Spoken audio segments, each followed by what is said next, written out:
Hey guys, and welcome back to Amani Beadwear.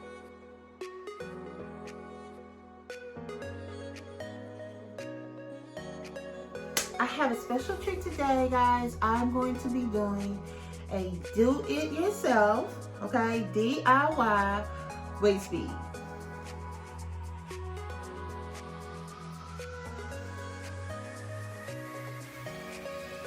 New here to the channel, you're my special guest today. Thank you so much for coming in.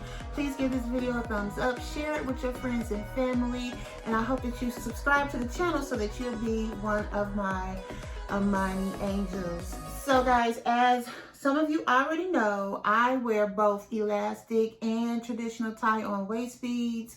I think I prefer tie-ons, but I do also wear elastic. I have several on right now in case you guys want to see them. It's nearing the end of the year. I'm already meditating now to see if I'm going to cut some off at the end of the year. I know I'm going to be adding new ones on for the new year for 2023, but I haven't quite decided if I'm going to cut any off for the end of 2022. Let me know in the comments, are you team tie-on? Are you team elastic? Are you team both? You never worn them before? Let me know where you stand when it comes to wearing waist beads, which ones you prefer.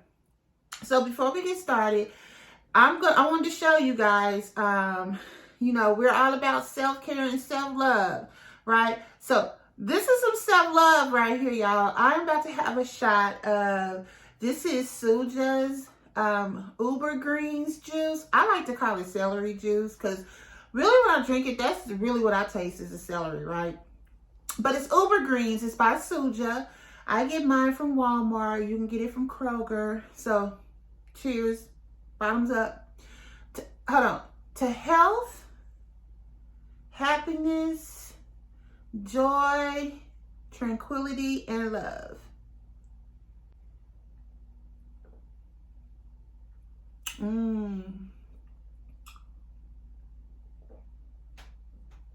If y'all have not tried the Suja celery juice, get some, okay? Woo!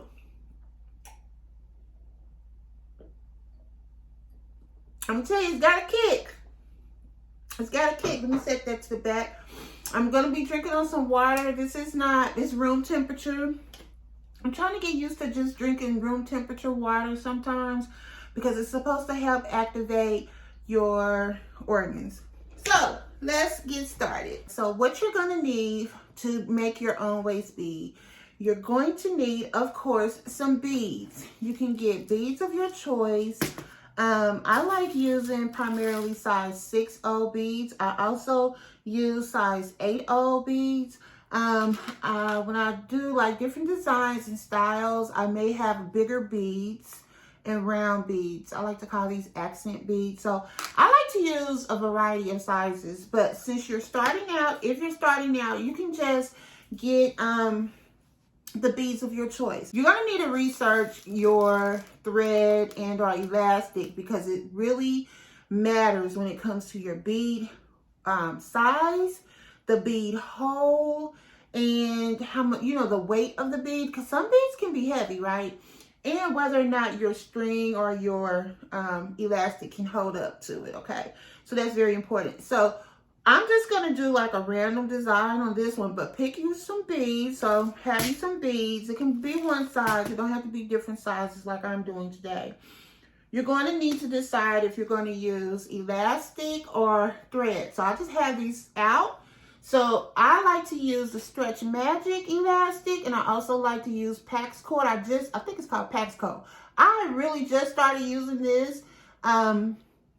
And I like it. It's okay. It's kind of reminds me of, let me show you, of Opaline. Now, when I was making bracelets, I used Opaline on my bracelets. Opaline and Stretch Magic. But the Pax Cord really reminds me of Opaline, okay? So you can use that. Or if you want to do traditional tie-on, you can use your threads. This is the thread that I'm using today. For this video, I'm going to be doing a traditional tie-on. So, let me put my elastics down here. So, you're going to also need some scissors. Make sure you have some scissors available. And you're going to need a needle. So, I'm using a beading needle, okay? If you don't have one this length, you know, use what you have and what can work with your beads. That's another thing too, because the bead hole, sometimes depending on your needle, it may not work, right?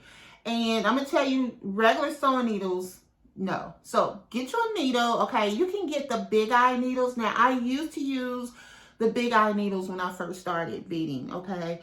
And I really liked them. It was easy because you have to worry about trying to thread a little bitty hole in your needle. You get what I'm saying? So if you have a big eye needle, that's fine. So you're going to need a needle. Now, if you already have a bead spinner, go ahead and get your bead spinner ready. I'm not going to be using a bead spinner on this video today, but if you have a bead spinner, you can get that. You can use your bead spinner.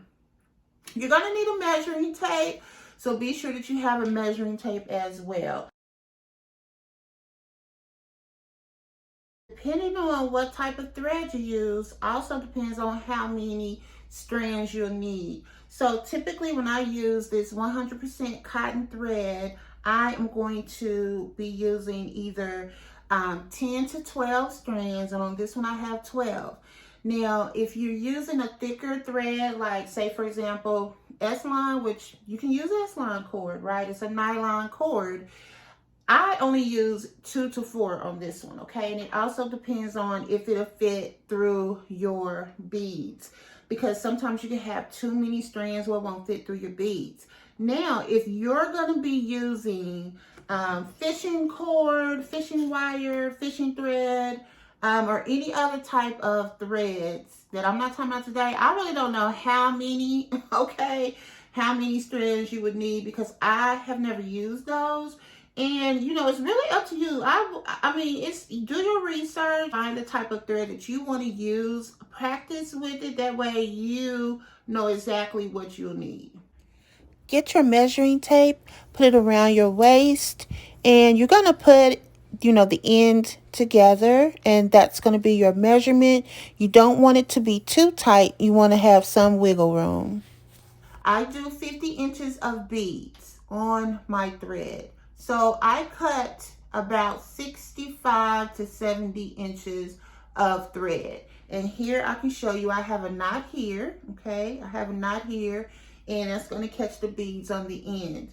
So now I want to go ahead and start beading now that I have my needle threaded.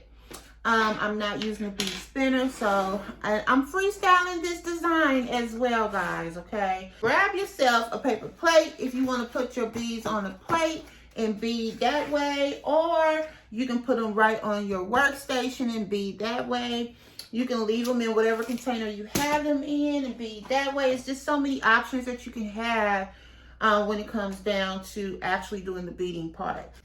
I kind of, sometimes when I have enough beads in here, I'll just do it right in this bowl.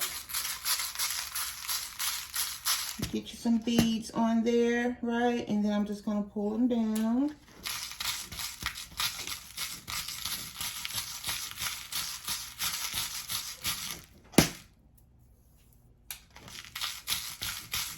I'm going to go ahead and speed this process up, guys.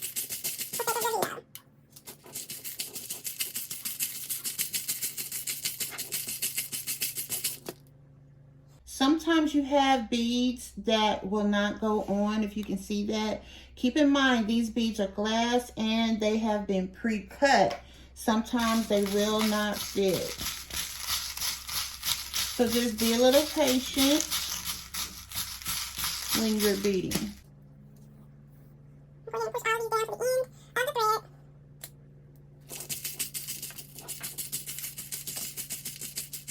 And let me just show you, if you're going to use a paper plate, show you what I mean. You just put some beads on your paper plate, right? And same thing. You're just going to do your needle in a way to where it just pushes those beads onto your needle.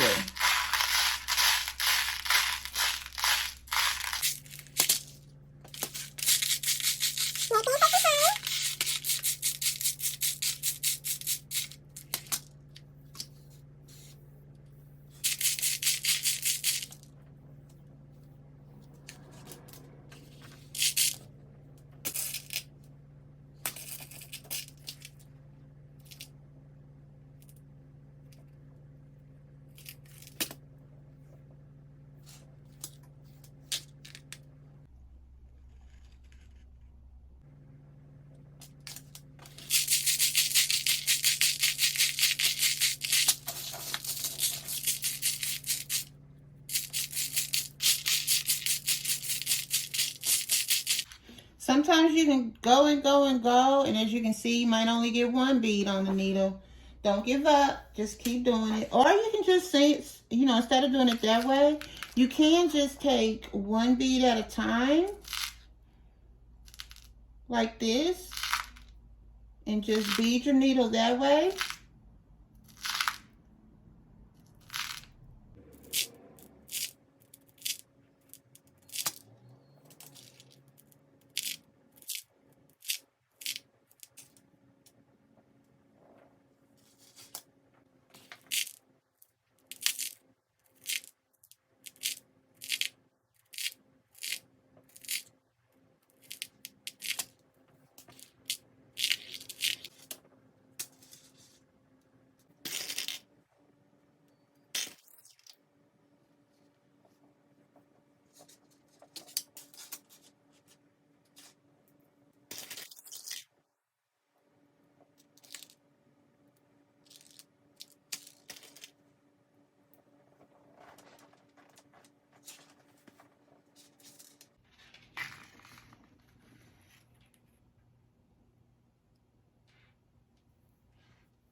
Sometimes I run into problems again where the bead just will not go on.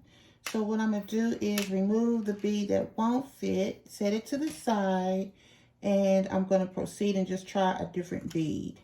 Now I'm going to see that one went on fine.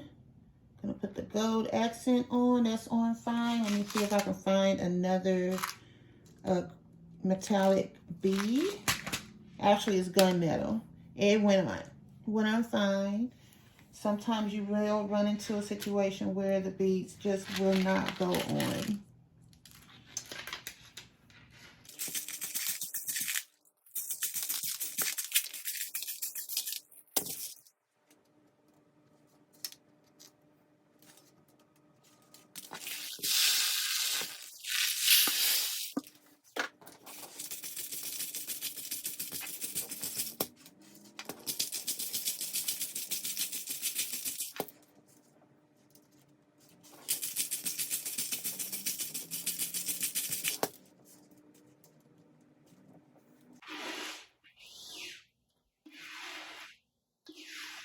All right, so now we're done with our waist bead. So what we're going to do is we're going to cut off of our needle, right? Put that to the side. So now we are done. Tie a slip knot here. Okay, so we're going to put in a slip knot. Now that knot can be released, right? Now I'm also going to tie a knot here at the end that is not a slip knot. That way when you take that slip knot out, your beads won't fall off the end, right?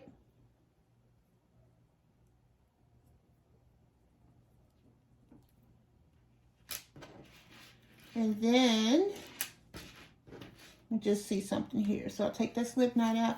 Now, if you have enough thread strands when you're making your traditional tie-on, your beads will not slide down. I've learned that since I've been beading. You see how those beads aren't sliding down? So technically, I don't even have to put a slip knot in here because the beads aren't sliding down, right? So let me see if I can roll it up in my hand where you can see the finished product here. I want to show you all of that.